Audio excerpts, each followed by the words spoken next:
Salut les amis, bienvenue sur Chrétien Philippe, j'espère que vous allez tous et toutes bien. L'homme possède-t-il une âme immortelle?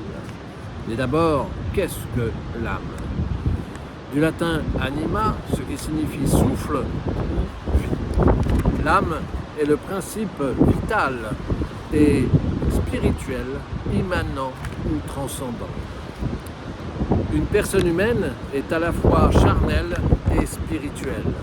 Pour appréhender ce mystère, il convient de nous replonger dans le magnifique texte de la Genèse sur la création.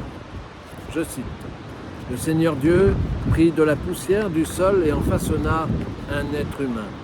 Puis il insuffla dans les narines le souffle de vie, et cet être humain devint vivant. » Genèse chapitre 2, verset 7. Dès lors, le décor est planté. La juxtaposition d'organes en bon état de fonctionnement ne suffit pas. C'est le souffle de Dieu qui donne vie. De toutes les espèces créées, l'homme est le seul à bénéficier de cette impulsion divine. Tu nous as fait pour toi, Seigneur, et notre cœur est sans repos, tant qu'il ne repose en toi. Saint Augustin. Dieu donne la vie, mais aussi et surtout l'aptitude à la vie spirituelle. Dans l'Ancien Testament, le terme « âme » désigne la personne dans son intégralité. Je cite: « L'âme qui pêche, c'est celle qui mourra. » Ézéchiel au chapitre 18, verset 20. À cela s'ajoutent quelques expressions populaires du style « Il n'y a pas âme qui vive dans ce village ». Néanmoins, l'Ecclésiaste distingue déjà ce qui est de l'ordre du charnel de ce qui est de l'ordre du spirituel. Je cite: « L'esprit retourne à Dieu et le corps à la terre. » Ecclésiaste chapitre 12, verset 7. Dans le Nouveau Testament, les paroles du Christ sont sans ambiguïté. Je cite: « Ne craignez pas ceux qui peuvent tuer le corps, mais ne peuvent tuer l'âme.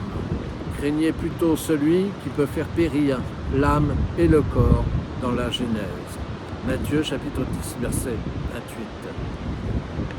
Cette parole du Christ résume parfaitement l'unicité de la personne dans sa spécificité spirituelle et charnelle. Saint Paul précisera les différentes strates de l'être humain, corps, âme et esprit, dans la première lettre aux Thessaloniciens au chapitre 5, verset 23. En conclusion, l'âme des justes est dans la main de Dieu. Sagesse, chapitre 3, verset 1. Alors, votre âme est-elle en état de grâce devant Dieu?